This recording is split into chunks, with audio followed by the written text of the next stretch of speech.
This is Kate Nelson, and I'm going to be talking about the mutual benefits of supporting native bees through our landscaping choices.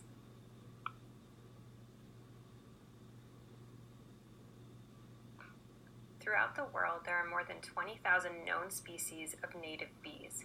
In Illinois alone, there's between 300 and 400. A native bee is a type of bee that was not introduced artificially into a region by humans. Honeybees, on the other hand, that we're all familiar with and typically think of when we think of pollinators, were brought to North America by the Europeans in the 17th century. Therefore, they are not native bees, and they do not have a lot of the characteristics and behaviors that are necessary for native plants and other plants that we count on for crops. They don't have the qualities that are necessary to pollinate those things in the most efficient way. One example of a native bee that has behaviors that are specialized and have evolved alongside a plant in our region is the squash bee. This type of bee has behaviors that are specially evolved to work alongside the genus of cucurbita plants. So this would be pumpkins and other squash varieties that we grow around here.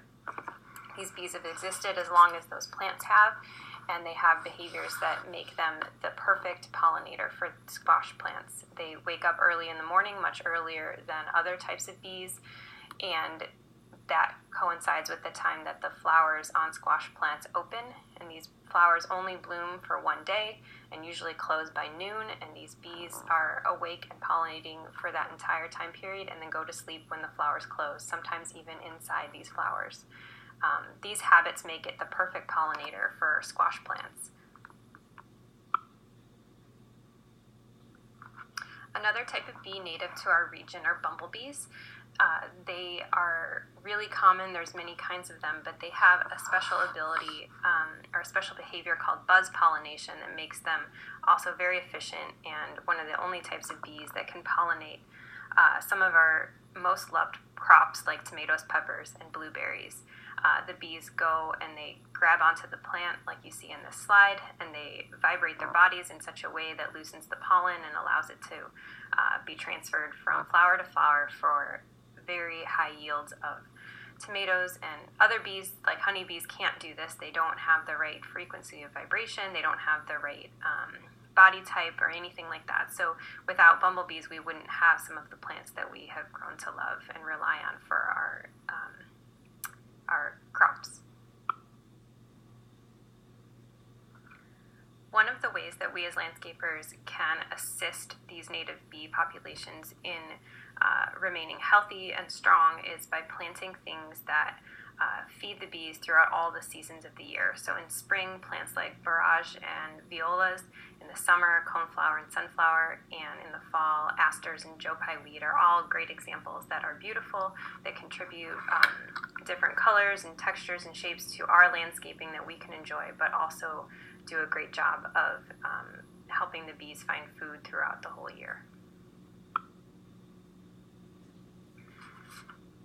As we make choices as landscapers, there are a few things that we can do to ensure that we are not harming the bees and contributing to loss of their population. And one of those things is to choose plants and grow plants that have not been treated with neonicotinoids.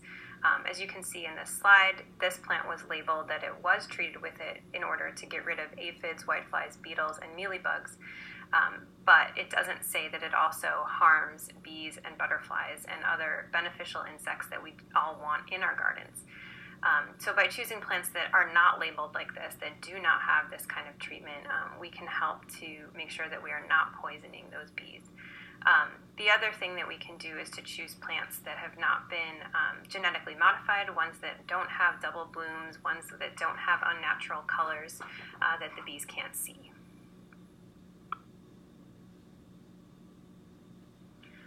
So in conclusion, if we make a few easy, conscious choices that actually make our gardens more beautiful, we can also be people that are promoting native bee populations and helping to live alongside them for years to come.